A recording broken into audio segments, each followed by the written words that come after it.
ورسوله أما بعد فأعوذ بالله من الشيطان الرجيم فكلا أخذنا بذنبه فمنهم من أرسلنا عليه حاصبا ومنهم من أخذته الصيحة ومنهم من خسفنا به الأرض ومنهم من أغرقنا وما كان الله ليظلمهم ولكن كانوا أنفسهم يظلمون۔ محترم سامعین کرام، یہ رمضان المبارک کا مہینہ انتہائی خیر و برکت کا مہینہ ہے، اور یہ ہماری خوش نصیبی ہے کہ رب تعالیٰ نے اسے ہمارے مقدر میں فرمایا۔ یہ کوئی معمولی بات نہیں ہے۔ رمضان المبارک کا ہمارے مقدر میں ہونا اور آپ کا صیام و قیام کا اہتمام کرنا یہ معمولی بات نہیں ہے۔ ایک مثال سے آپ کو سمجھاتا ہوں کہ اس کی رب تعالیٰ کے یہاں کتنی اہمیت ہے۔ اس کو ایک روایتی سلسلہ جو معاشرے میں چلتا ہے، رمضان آیا گیا اور روزے رکھے اور وقت گزر گیا، یہ کوئی روایتی معاملہ نہیں ہے۔ بنیادی چیز کیا ہے؟ رمضان المبارک نصیب ہو اور ہم اللہ کو راضی کر لیں اور اپنا تزکیہ نفس کر لیں۔ نبی مکرم صلی اللہ علیہ وسلم کی خدمت میں دو شخص حاضر ہوئے، مسلمان تھے۔ ایک ان میں بڑا ایکٹیو عبادت میں، نماز کا باقی احکام ان پہ چلنا، اور جہاد میں بھی خاصا متحرک تھا، جبکہ دوسرا بھائی وہ اتنا متحرک نہیں تھا، فرائض کی پابندی، معاملات کی پابندی، تو اللہ کا کرنا یکے بعد دیگرے اپنے اپنے ٹائم پہ فوت ہو گئے۔ حدیث میں آتا ہے کہ رسول اللہ صلی اللہ علیہ وسلم کے صحابی وہ جنت کے دروازے پہ کھڑے ہیں اور کیا دیکھتے ہیں کہ جو شہید ہوا ہے اللہ کے راستے میں اور عبادت میں متحرک تھا، وہ جنت میں بعد میں داخل ہوتا ہے، اور جو اپنی طبعی موت فوت ہوا ہے 1 سال بعد فوت ہوا، جنت میں پہلے انٹر ہوتا ہے، جنت میں پہلے جاتا ہے۔ رسول اللہ صلی اللہ علیہ وسلم کو جب بتایا گیا تو آپ علیہ السلام فرماتے ہیں کہ تم یہ بتاؤ کہ اس کی 1 سال کی نمازیں کدھر جائیں گی؟ اس نے جو بعد میں رمضان المبارک پایا، اس کے روزے رکھے، تو ان کا اجر کدھر جائے گا؟ یعنی 1 سال کی نمازوں اور رمضان المبارک کا اسے نصیب ہو جانا، اس نے شہید سے پہلے ان صحابی کو جنت میں داخل کروا دیا۔ میرے محترم بھائیوں، یہ جو ہمارا رب تعالیٰ سے دور ہونا ہے اور ہمارے دلوں میں جو نیکی کا جذبہ پیدا نہیں ہوتا، بلکہ بدستور نیکی پہ ہم قائم نہیں رہ سکتے، اس کی وجہ کیا ہے؟ وہ روحانیت نہیں ہے، وہ ایک دلی اور ذہنی ہم آہنگی نہیں ہے۔ ہمارے جو دل ہیں ان کے اندر وہ ایمانی حلاوت محسوس نہیں ہوتی، وہ نیکیوں اور جو رب تعالیٰ کی قربت کا جو جذبہ ہے پورا سال، وہ پیدا نہیں ہوتا۔ اس کی وجہ کیا ہے؟ اس کی وجہ رب تعالیٰ کی معصیت ہے، وہ گناہوں کا ارتکاب ہے۔ وہ جو ہماری روحانی قوت اور صلاحیت ہے نا، بعض کی تو ویسے ختم ہو جاتی ہے، اور عمومی جو ہمارا ایک طریقہ کار چل رہا ہے کہ وہ جو نور ایمان ہے نا، وہ بجھ جاتا ہے گناہوں کی وجہ سے، نافرمانیوں کی وجہ سے، معصیتوں کی وجہ سے۔ رمضان المبارک کے جو روزے ہیں، یعنی یہ صیام و قیام جو ہے، بشرطے کہ اپنی جو شرعی شرائط ہیں ان کے ساتھ قیام اور صیام کا اہتمام کیا جائے، تراویح کا اہتمام کیا جائے، تو وہ زنگ آلود جو دل ہیں ان کا زنگ اترتا چلا جاتا ہے۔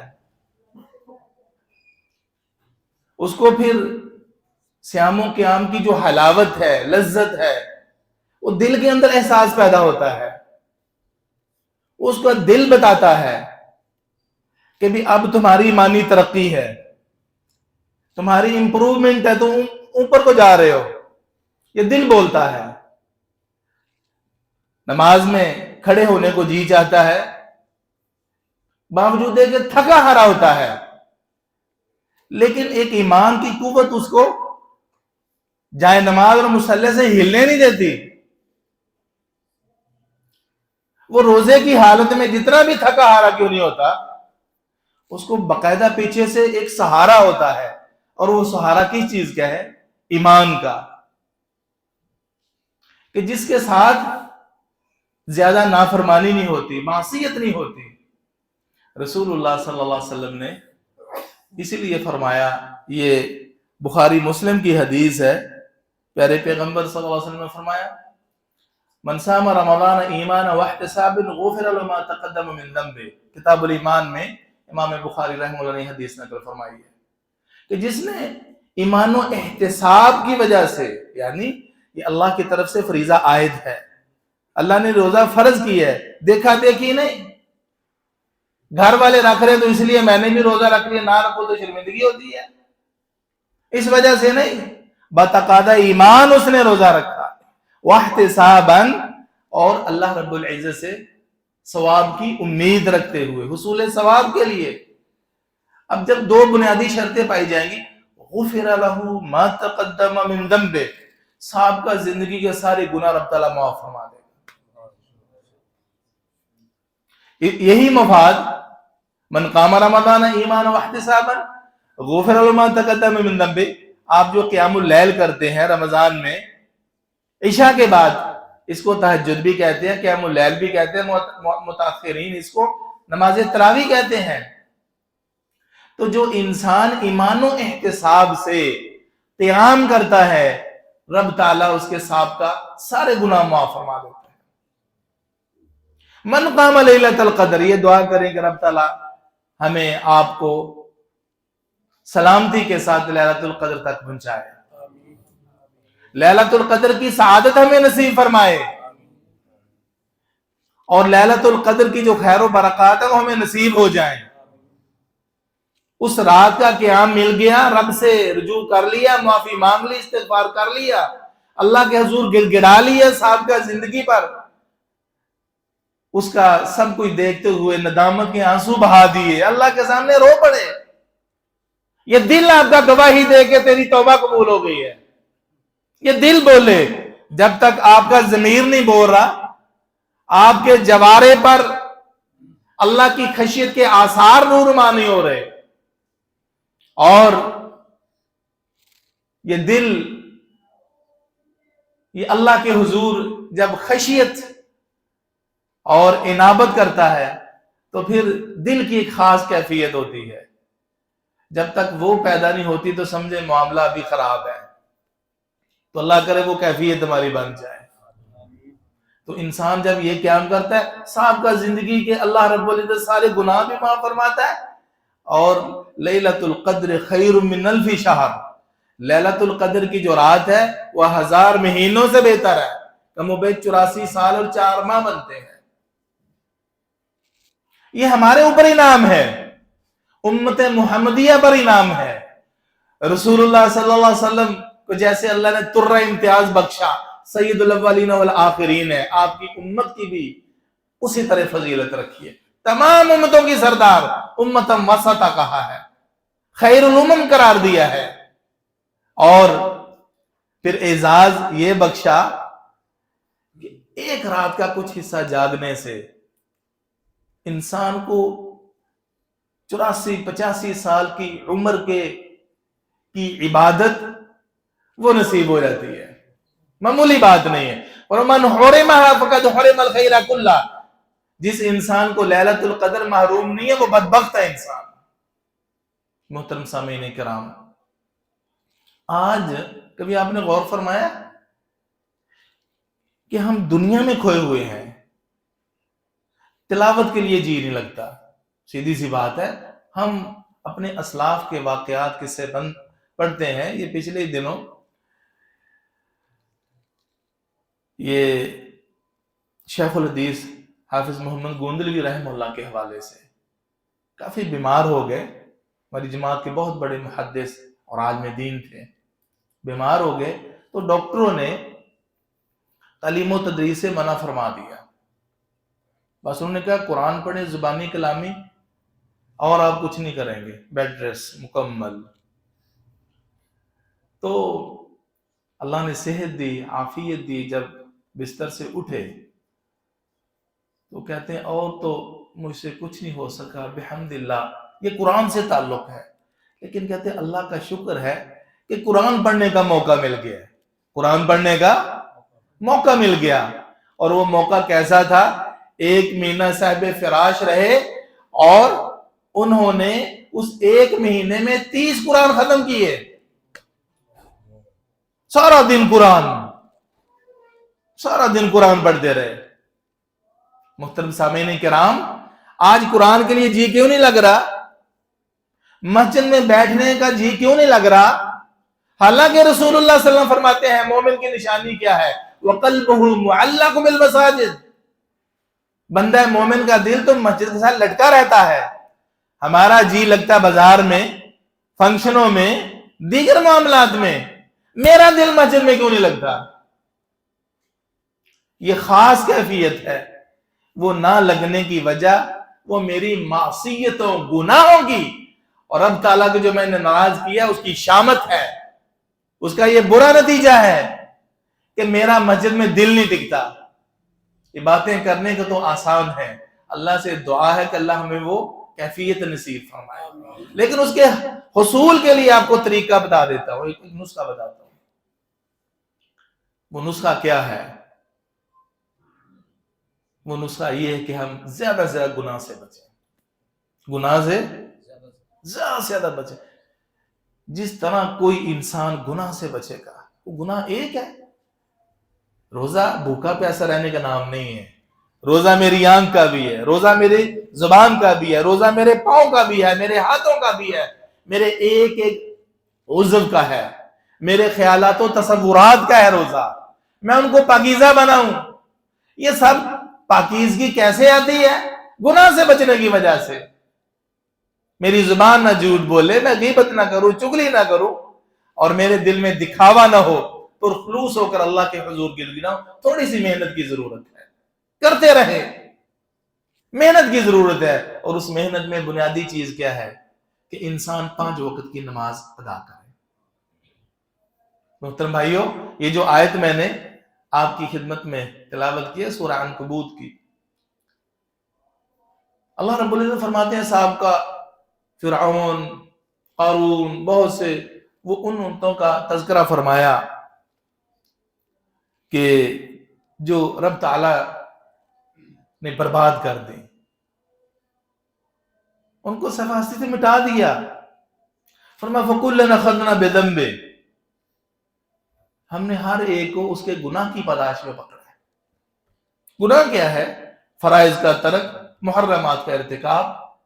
اللہ نے نماز فرض کی ہے، زکوٰۃ فرض کی ہے صاحب نصاب پر، صاحب نصاب جو مستطیع انسان ہے، غنی ہے، حج فرض کیا ہے، عمرہ فرض کیا ہے، صلہ رحمی کو فرض قرار دیا ہے، جھوٹ بولنے سے منع، یہ ہیں فرائض۔ جو جو رب کی طرف سے اوامر احکام ہے وہ فرائض ہے، اور جن سے میرے رب نے روکا ہے، جس چیز سے روکا ہے، اس انسان کا اس سے باز رہنا، یہ اللہ کی فرما برداری ہے، یہ معصیت سے اجتناب ہے۔ یہ 2 چیزیں انسان کو اوجے سریا پہ پہنچا دیتے ہیں، رب کا مقرر بندہ بنا دیتے ہیں۔ اگر ہم نے اللہ کا مقرر بندہ بننا ہے، اللہ کی قربت ہم تلاش کرنا چاہتے ہیں، تو 2 بنیادی چیزیں ہیں، اللہ رب العزت کے حرام کردہ چیزوں کو چھوڑ دیں، اور جتنے فرائض ہیں ان پہ کاربند ہو جائیں۔ یہ جو درمیانی سی کیفیت ہے نا، درمیانی سی کیفیت، وہ کیا ہے کہ انسان مرضی میں آیا، اللہ کی بات مان لی، جی نہ چاہا، اس کو چھوڑ دیا، یہ بندہ مومن کا شیوا نہیں ہے۔ بندہ مومن کا شیوا کیا ہے؟ وہ ہر ممکن گناہ سے بچے، ہر ممکن۔ اور جب انسان فرائض پہ پابندی اختیار کرتا ہے اور نوافل کا، فرائض کی پابندی کی صورت میں کیا ہوتا ہے؟ نوافل کو جی چاہتا ہے، وہ کام کرنے کو جی چاہتا ہے جو فرض نہیں ہے۔ اسی لیے تو بخاری کی حدیث ہے نا، رسول اللہ صلی اللہ علیہ وسلم نے فرمایا من عاد لی ولیا فقد آذنت بالحرب وما تقرب الی عبدی بشیء احب الی مما افترضت علیہ، کہ سب سے محبوب ترین رب تعالیٰ کے ہاں کون سی چیزیں ہیں؟ جو فرض قرار دی ہیں۔ ولا یزال عبدی یتقرب الی بالنوافل حتی احبہ، اور دوسری چیز جس سے رب کی قربت نصیب ہوتی ہے نا، وہ نوافل ہے، نفل نماز ہے، نفل صدقہ ہے، حج و عمرہ نفل ہے۔ جب اللہ توفیق دے تو نوافل سے اللہ کا تقرب نصیب ہوتا ہے، اور جب اللہ کی قربت نصیب ہوتی ہے تو اس کا بھی نتیجہ کیا نکلتا ہے؟ فَإِذَا أَحْبَبْتُهُ، جب میں بندے سے محبت شروع کر دیتا ہوں، محبت کس وجہ سے؟ نوافل کی پابندی کی وجہ سے۔ انسان بدستور ایک معمول ہے پورے سال کا، اللہ نے موقع دیا رات کو قیام اللیل کیا، قیام اللیل کرنے والا انسان شیشے کی طرح ہو جاتا ہے۔ آج نہیں، کل نہیں، پرسوں نہیں، چوتھ نہیں، ایک وہ وقت آتا ہے جیسے ریگ مار کے ساتھ انسان زنگ کو اتارتا ہے نا، ہمارے دل تو کلا بل ران علی قلوب ما کانوا یکسبون، ہماری بد اعمالیوں، برے کرتوتوں کی وجہ سے ہمارے دل پر زنگ کے پردے چڑھے ہوئے ہیں، اتنے پردے چڑھے ہوئے ہیں کہ اللہ جانتا ہے کہ قرآن پڑھتے پڑھتے بھی وہ اثر نہیں ہوتا۔ اور کبھی ایسا بھی ہو جاتا ہے کہ ساری عمر بیت جاتی ہے لیکن انسان کے اندر چینجنگ نہیں آتی۔ اس کی وجہ کیا ہے؟ کلا بل ران علی قلوب ما کانوا یکسبون، بد اعمالیوں کی وجہ سے دل زنگ آلود ہو چکے ہیں۔ تو ان زنگ کو اتارنے کے لیے یہ چیزیں بڑی اہم ہیں۔ تو رسول اللہ صلی اللہ علیہ وسلم فرماتے ہیں کہ اللہ کی جب قربت نصیب ہوتی ہے نا، وہ کیسے؟ نوافل سے۔ تو نوافل کے بعد جب قربت نصیب ہوتی ہے تو رسول اللہ صلی اللہ علیہ وسلم فرماتے ہیں یہ حدیث قدسی ہے، فَإِذَا أَحْبَبْتُ كُنْتُ سَمْعَهُ الَّذِي يَسْمَعُ بِهِ، پھر اللہ فرماتے ہیں اس کی آنکھیں بن جاتی، کان بن جاتا ہے جس سے وہ سنتا ہے، آنکھیں بن جاتا ہے جس سے وہ دیکھتا ہے، ہاتھ بن جاتا ہے جس سے وہ پکڑتا ہے۔ یعنی حالانکہ رب تعالیٰ مخلوق سے جدا ہے، ہمارا عقیدہ ہے، عرش بری پر مستوی ہے، یہ نہیں کہ اللہ اس انسان کا جزو و حصہ بن جاتا ہے، یہ عقیدہ باطل ہے۔ اس کو توفیق خاص نصیب ہو جاتی ہے، وہ منہ سے کلمہ نکالتا ہے میرا رب راضی ہو جاتا ہے، کلمہ زبان سے نکالتا ہے، رب تعالیٰ عرش بری پر موجود ہوتا ہے اور اس کے ایک کلمے سے اتنا راضی ہوتا ہے کہ اللہ رب العزت اس کے لیے جنت واجب کر دیتا ہے۔ ان العبد لیتکلم بالکلمۃ من سخط اللہ، کبھی انسان منہ سے ایسی بات نکالتا ہے اللہ کی ناراضی کی، تو رسول اللہ صلی اللہ علیہ وسلم فرماتے ہیں یہوی بہا فی جہنم، وہ جہنم میں 70 سال کی مسافت لڑکتا جاتا ہے، گرتا ہی چلا جاتا ہے۔ ہم کتنی مجلسیں ہیں، کبھی بولتے ہوئے سوچتے ہی نہیں ہیں۔ یہ بے اعتدالی کی زبان گناہ ہے، اور جب گناہ کیا تو انسان اللہ سے دور ہو گیا، تو وہ پھر جھوٹ اور بے اعتدالی، وہ گناہ اتنی نحوست لے کے ہمارے اوپر غالب آ جاتا ہے کہ اللہ جانتا ہے کئی ہفتوں کی نماز بھی کام نہیں کرتی۔ یہ تجربہ کر کے دیکھ لیں، ایسے واقعات تو شاید ہر شخصیت کی زندگی میں آتے ہوں۔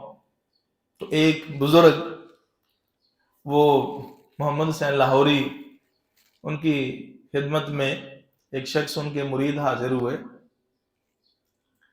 تو وہ کہتے ہیں جناب میرے دل کی کیفیت بڑی خراب ہو گئی ہے۔ میری کیا ہوا؟ کہتے ہیں اللہ کا شکر ہے کہ بڑا بہترین سلسلہ تھا، نیکی کا مزہ آنا، گناہ کی نفرت تھی، جو نیکی کی حلاوت اور لذت ہوتی ہے وہ محسوس ہوتی ہے۔ جیسے آپ مٹھائی کھاتے ہیں نا، سویٹ کھاتے ہیں تو اس کا ٹیسٹ اور مزہ ہوتا ہے، یہ نیکی کا بھی ٹیسٹ اور مزہ ہوتا ہے، وہ بتاتی ہے۔ اور جب ٹیسٹ اور مزہ جس انسان کو نصیب ہوتا ہے نا، پھر دنیا میں معافی ہے اس کے سامنے بالکل ہیچ ہو جاتی ہے، بے وقت ہو جاتی ہے۔ بے وقت ہو جاتی ہے. خیر وہ کہتے ہیں جی ادھر نا بھاٹی کے قریب سے بارات نکلی، وہ ہندو لڑکی تھی، دلہن تھی. بس کہتے جاتے جاتے ایسے نظر پڑی ہے، وہ ہاتھی کے اوپر انہوں نے بٹھایا ہوتا دلہن کو، تو بس میں اسے دیکھتا رہ گیا. اللہ تعالیٰ معاف فرمائے کہ تو اس کے بعد 15 دن ہو گئے ہیں، نہ نماز کا مزہ رہا ہے، نہ نوافل کا مزہ رہا ہے، کسی نیکی کا لطف ہی نہیں آ رہا. وہ کیفیت ہی مجھ سے چھن گئی ہے. آج گناہ پہ گناہ، گناہ پہ گناہ. تو جب تک میرے بھائیو تزکیہ نفس نہیں کیا جائے گا، یہ اللہ سے دعا کرنی چاہیے، اللہم آت نفسی تقواہا وزکی انت خیر من زکاہا. اللہ میرے نفس کا تزکیہ فرما دے. اور تزکیہ کیسے ہوتا ہے؟ تزکیہ ہوتا ہے کثرت سے استغفار کرنے سے، قرآن پڑھنے سے، فرائض کی پابندی سے، اور نوافل کے اہتمام سے. تو نوافل کے اہتمام میں کیا ہے؟ جس انسان کو قیام اللیل نصیب ہو جاتا ہے نا رمضان کے علاوہ بدستور، وہ 2 نفل سے شروع کر لیتا ہے تہجد. اور صبح کے وقت نماز اشراق لیٹ ہو جائے تو چاشت کی صورت میں ایک ہی نماز ہے، اس کا اہتمام دل نہیں نہ چاہ رہا پھر بھی آپ شروع کر دیں. کیونکہ جس کنڈیشن میں ہمارا معاشرہ ہے، جن حالات میں ہم گزر رہے ہیں، اور جن معصیتوں کا طوفان امڈ آیا ہے، جو ہر سو بے حیائی کے وسائل اور ذرائع ہیں. موبائل کھولے تو برائی سامنے نظر آ رہی ہے، آنکھیں کھولے تو معصیت سامنے ناچ رہی ہوتی ہے، دائیں بائیں آگے پیچھے دیکھیں تو گناہ ہی گناہ کے وسائل ہیں. تو پھر اس میں ہمیں انتہائی احتیاط کی ضرورت ہے بھائیو، بہت زیادہ احتیاط کی ضرورت ہے. تو جب اتنی زنگ چڑھ چکا ہو تو پھر اس کا حل کیا ہے؟ اتنی محنت درکار ہے، اتنی ہی محنت درکار ہے. اللہ سبحانہ وتعالیٰ فرماتے ہیں، یہ گناہوں کی نحوست دیکھیں. یہ قارون تباہ ہوا کس وجہ سے؟ کس وجہ سے؟ گناہ کی وجہ سے. اللہ کا حق نہیں دیتا تھا. یہ فرعون برباد ہوا ہے کس وجہ سے؟ گناہ کی وجہ سے. لوط علیہ السلام کی قوم کیوں برباد ہوئی ہے؟ گناہ کی وجہ سے. یہ قوم ثمود کیوں برباد ہوئی ہے؟ گناہ کی وجہ سے. آپ قرآن مجید کے اندر دیکھتے چلے جائیں. اس لیے اللہ فرماتا ہے فَكُلًّا أَخَذْنَا بِذَنبِهِ، ہم نے ان میں سے ہر ایک کو گناہ کی وجہ سے پکڑا ہے. فَمِنْهُمْ مَنْ أَرْسَلْنَا عَلَيْهِ حَاصِبًا، ان میں سے کچھ پر ہم نے پتھر برسائے جس طرح قوم لوط تھی. وَمِنْهُمْ مَنْ أَخَذَتْهُ الصَّيْحَةُ، اور کچھ بعض کو چیخ نے ان کے کلیجے پھاڑ کے رکھ دیے، قوم سمود. وَمِنْهُمْ مَنْ خَسَفْنَا بِالْأَرْضِ، کچھ کو ہم نے زمین میں دھنسا دیا. فَخَسَفْنَا وَبِدَارِهِ الْأَرْضِ، یہ جو قارون تھا اور اس کے حواری زمین میں. وَمِنْهُمْ مَنْ أَغْرَقْنَا، اور بعض کو ہم نے پانی میں غرق کر دیا، فرعون اور اس کی قوم. وَمَا كَانَ اللَّهُ لِيَظْلِمَهُمْ وَلَكِنْ كَانُوا أَنفُسَهُمْ يَظْلِمُونَ. یہ اللہ ظلم کرنے والا نہیں ہے. یہ ظلم کن کی طرف سے ہوا؟ ہماری طرف سے، ان کی طرف سے. لہذا یہ رمضان المبارک کا مہینہ ایک تزکیہ نفس کا مہینہ ہے. میرے بھائیو، تزکیہ نفس کیا ہوتا ہے؟ کہ انسان اپنے نفس کی دھلائی کر دے، اس کے کھوڑ دور کر کے، اس کے کھوڑ دور کر کے، اس کا زنگ دور کر کے، معصیت اور گناہوں سے اللہ کے سامنے گریہ کر کر کے آج دعا کریں، پھر دعا کریں، پھر دعا کریں، پھر توبہ کریں، استغفار در استغفار کرتے چلے جائیں. مسجد سے نکلیں، اگر کوئی مصروفیت مشغولیت بولنے کی نہیں ہے، کام پہ نہیں ہے، یعنی بس اوقات تو انسان بولتا ہے، موقع نہیں ملتا ذکر کا، جو ہی فرصت ملے سبحان اللہ، الحمدللہ، استغفر اللہ. ایک ایک مجلس میں پیارے نبی محمد رسول اللہ صلی اللہ علیہ وسلم ایک ایک 70-100 مرتبہ استغفار فرمایا کرتے تھے.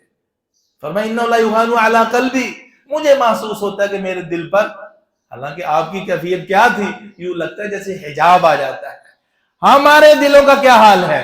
اگر ہم چاہتے ہیں کہ ہمیں روزے کا مزہ آئے، قیام اللیل کا مزہ آئے، ہم مضبوطی کے ساتھ کھڑے ہو جائیں، لگاؤ پیدا کریں، تو اس دین کے ساتھ لگاؤ، دلچسپی، وہ کیفیت کہ جس کیفیت کے بارے میں ہمارے اسلاف کے واقعات ملتے ہیں، وہ کیا ہے کہ ہم اپنے ایمان کو تازہ رکھیں، اپنے ایمان میں نکھار پیدا کریں، اور وہ کثرت سے تسبیحات کریں، استغفار پڑھیں، اور پھر قرآن مجید کی کثرت سے تلاوت کریں۔ انشاءاللہ پھر دنیا کے مسئلے بھی سارے سیدھے ہو جائیں گے۔ یہی تو وجہ ہے نا، کسی کا کام سیدھا نہیں ہے، کسی کو رشتوں کا پرابلم ہے، بزنس ٹھیک نہیں ہے، یہ پرابلم ہے، یہ پرابلم ہے، کتنے مسئلے ہیں، کتنے مسائل ہیں ہمارے خاندانی۔ حقیقت ہے ان سب مسائل کا حل اگر میں آپ کو دو لفظی بتاؤں تو اللہ کے دین میں ہے، اللہ کے دین میں ہے۔ اور اللہ کے دین میں جب انسان داخل ہوتا ہے نا، جس طرح، اور داخل ہونے کا طریقہ کیا ہے؟ فرائض پہ پابندی، اور جتنی محرمات سے اس سے دور ہو جائے، نوافل کا اہتمام کریں۔ تو صحیح بخاری میں آتا ہے جب اللہ کے قریب ہوتا ہے نا تو حدیث قدسی ہے، وَلَا إِنِ اسْتَعَاذَنِي لَأُعِيذَنَّ، ان فرائض پر کاربند رہنے سے، نوافل کے اہتمام سے انسان اس مقام پہ پہنچ جاتا ہے کہ رب تعالیٰ اس کو مستجاب الدعوات بنا دیتا ہے۔ اگر مجھ سے پناہ مانگتا ہے تو اس کو میں شر سے بچاتا ہوں، وَلَا إِنْ سَأَلَنِي لَأُجِيبَنَّ، اور اگر مجھ سے دعا کرتا ہے تو میں اس کی دعا کو قبول کرتا ہوں۔ یہ رمضان المبارک کا مہینہ دعاؤں کا بھی مہینہ ہے، ہر گھڑی رحمت کی، ہر گھڑی جہنم کی آگ سے بچنے کی، اور ہر گھڑی جو ہے، ہر گھڑی بخشش کی ہے۔ اللہ سبحانہ و تعالیٰ نے خصوصی طور پر یہ تذکرہ فرمایا ہے نا رمضان المبارک کے سیاق میں، خاص طور پہ وَإِذَا سَأَلَكَ عِبَادِي عَنِّي فَإِنِّي قَرِيبٌ أُجِيبُ دَعْوَةَ الدَّاعِ إِذَا دَعَانِ، جب میرے بندے میرے متعلق پوچھے نا تو آپ کہہ دیں کہ قریب، یہ صفت مشبہ کا صیغہ ہے۔ اللہ ازل سے ابد تک ہے اور رہے گا، کیا؟ انتہائی قریب بندوں کے۔ وَنَحْنُ أَقْرَبُ إِلَيْهِ مِنْ حَبْلِ الْوَرِيدِ، اللہ کو پکارنے کے لیے سیڑھیوں کی، ادھر ادھر کی ضرورت نہیں ہے، ڈائریکٹلی پکارے۔ جب بھی کسی نبی کو، جب بھی کسی رسول کو اللہ والوں کو تکلیف آئی نا، ڈائریکٹلی بلا واسطہ دیا ہے تو اپنی نیکی کا دیا ہے۔ ایسی نیکی اللہ کے حضور پیش کی ہے، ایسی نیکی پیش کی ہے کہ جس کے اندر کوئی فراڈ نہیں تھا، دو نمبری نہیں تھی، پیور نیکی۔ اور پیور نیکی کی مثال آپ کی خدمت میں رکھتا ہوں، چینجنگ آ جاتی ہے انسان کی زندگی میں، اللہ جانتا ہے۔ ہم اپنے حالات پہ غور کریں، کہتے ہیں دعا قبول نہیں ہوتی، حافظ صاحب کیفیت نہیں بنتی، قاری صاحب یہ بتائیں ہمارا دل دین کی طرف مائل نہیں ہوتا۔ بھائیو، ہم دین کو ٹائم کتنا دیتے ہیں، قرآن کتنا پڑھتے ہیں، ذکر کتنا کرتے ہیں، مسجد میں کتنا بیٹھتے ہیں؟ کبھی ہم نے سوچا کہ آج کے بعد زندگی سے جھوٹ ختم، غیبت ختم، دھوکہ فراڈ ختم، سود ختم، آج دکان پہ بیٹھے ہمیشہ سچ بولنا، یہ سب ختم؟ جب یہ آپ ایک ایک کر کے شروع کر دیں گے نا، بخدا اللہ رب العزت ہمیں نور ایمان نصیب فرمائے گا۔ آپ کو چھوٹی سی ایک حدیث بیان کرتا ہوں، واقعہ تو آپ نے سنا ہوا ہے کہ کیسے اللہ ہماری نصرت کرتا ہے، کیسے ہم اللہ کی قربت تلاش کر سکتے ہیں، اپنے مسائل کا حل کیسے اللہ سے لے سکتے ہیں۔ بس ایک بنیادی یہ چیز ہے اور ہماری بات ختم۔ وہ یہی ہے کہ ہم کوشش کریں اللہ کی رحمت کے حصول کے لیے ہم اپنے آپ کو اللہ کی معصیت سے بچا لیں۔ وہ بخاری میں آتا ہے نا، 3 شخص، سخت بارش سی تو غار میں داخل ہو گئے، پتھر آیا، منہ بند ہو گیا۔ ایک نے واسطہ بتایا اپنی نیکی کا، یا نا صحیح جائز وسیلہ، انسان نیکی پیش کرے، اپنی خالص نیکی، یا پھر اللہ کے اسماء و صفات کا واسطہ دے، یا پھر کسی نیک آدمی کی دعا کا وسیلہ، باقی وسیلے سب غلط ہیں۔ اب ایک نے اپنی نیکی پیش کی، والدین کی خدمت کی، ایک نے برائی سے بچنے کا حوالہ دیا کہ اللہ تیری ذات کے لیے گناہ چھوڑا۔ تیسرا آدمی کون تھا؟ آپ میں سے اکثر بھائی یقیناً کام کاج والے ہیں، کاروباری ہیں، آج کل یہ بڑا مشکل کام ہے۔ وہ تیسرا شخص کہتا ہے اللہ میرے پاس مزدور آیا اور اس نے مزدوری کی، ناراض ہو گیا کہ اجرت صحیح نہیں دی مجھے، وہ ناراض ہو کے چلا گیا۔ اللہ اس کے بعد میں نے اس کی معمولی سی مزدوری کو کام پہ لگا دیا، بزنس میں لگا دیا، اس میں برکت ہوئی، کام بڑھتے بڑھتے بڑھتے بہت بڑھ گیا۔ بالکل وہ جو شیئرنگ تھی نا، شراکت تھی، وہ اللہ اور وہ بندہ جانتا ہے. کہتا ہے اللہ میں نے کام میں لگایا، بڑی برکت ہوئی، مویشی ڈور ڈنگر. وہ ایک دن میرے پاس آ گیا، وہ کہتا ہے کہ بھی وہ میری مزدوری دو، میری اجرت جو تھی، مجبور ہو کے آ گیا. کہتے ہیں اللہ میں نے اسے کہا یہ سارے جانور تیرے ہیں، یہ ریوڑ جو ہے نا تیرا ہے. عرصے بعد آیا، یہ مال مواشی تیرا ہے، وہ بھی تیرا ہے، وہ بھی تیرا ہے، یہ سب اللہ نے برکت دی ہے. کہتے ہیں کہ اے اللہ اس شخص نے وہ سارا مال ہانک لیا اور وہ سارا مال سمیٹ کے چلا گیا، اور میں نے اس سے 1 روپے کا مطالبہ نہیں کیا، کچھ بھی نہیں مانگا. اللہ اتنی محنت کی، مقصد کیا ہے؟ اتنی محنت کی. اللہ سب کچھ یہ تیری رضا کے لیے، تیری خوشنودی کے لیے تھا. اللہ اگر تجھے میری یہ نیکی پسند ہے تو اللہ اس مصیبت کو ہم سے ٹال دے، اس غار سے ہمیں نجات دلا دے. اور وہ پتھر ہٹ گیا. تصور فرمایا، تصور کریں، معمولی بات ہے.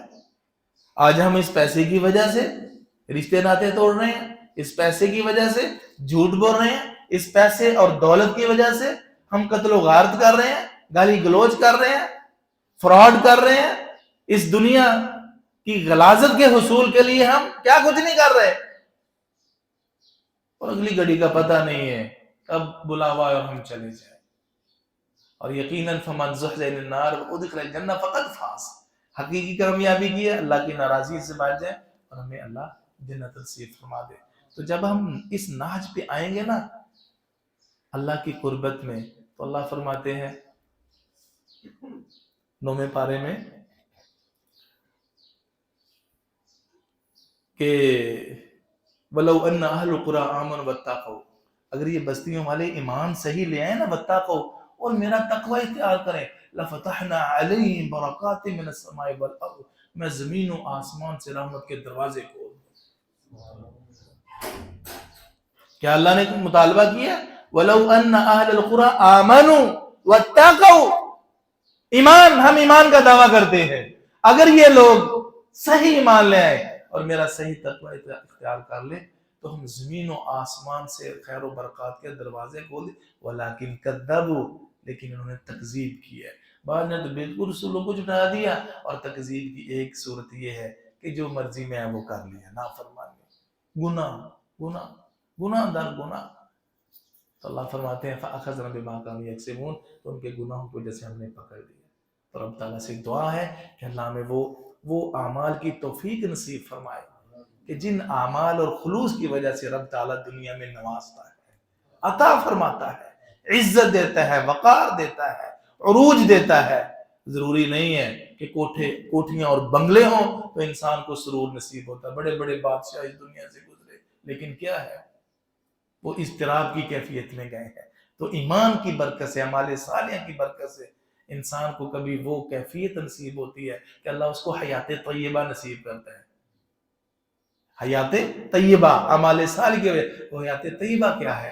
حیات طیبہ یہ ہوتی ہے کہ انسان کتنا ہی غریب، کتنا ہی مجبور و مقہور کیوں نہ ہو، لیکن اس کی دلی منزل، دلی سرور اللہ نور ایمان کی برکت سے وہ دل عطا فرماتا ہے، وہ دل و دماغ، وہ فکر نصیب فرماتا ہے کہ اس میں کبھی ناشکری آتی نہیں ہے. دل اس کا راضی ہوتا ہے، وہ مفلس اور غریب ہی کیوں نہ ہو. بڑے بڑے بادشاہان وہ اتنے مطمئن نہیں ہوتے جو اللہ کے عبادت و تعلق کی وجہ سے وہ انسان خوش ہوتا ہے. اللہ وہ ہمیں حیات طیبہ نصیب فرمائے، اور اس کا وہ ہے کہ صحیح ایمان، 5 وقت کی نماز، ہر گناہ سے بچ جائیں. اور جس درجہ انسان گناہوں کو چھوڑتا چلا جاتا ہے رب تعالیٰ اتنے اس کو اپنی قربت نصیب فرماتا ہے. یہ تجربہ کریں، تجربے کی بات. دعائیں بھی قبول ہوں گی، مسجد میں بیٹھنے کو بھی جی چاہے گا، نوافل کو بھی جی چاہے گا، قرآن پڑھنے کو بھی جی چاہے گا. اور جب تک گناہ نہیں چھوڑیں گے، جھوٹ نہیں چھوڑیں گے، خرافات نہیں چھوڑیں گے، پھر یہی کیفیت ہے. پھر رمضان کے روزے بھی گزر جائیں گے، رمضان بھی گزر جائے گا، لیکن وہی حالت ہوگی، وہی جھوٹ ہوگا، وہی فراڈ ہوگا. اللہ مجھے اور آپ کو عمل کی توفیق نصیب فرمائے. سبحانک اللہم و بحمدک اشہد ان لا الہ الا انت استغفرک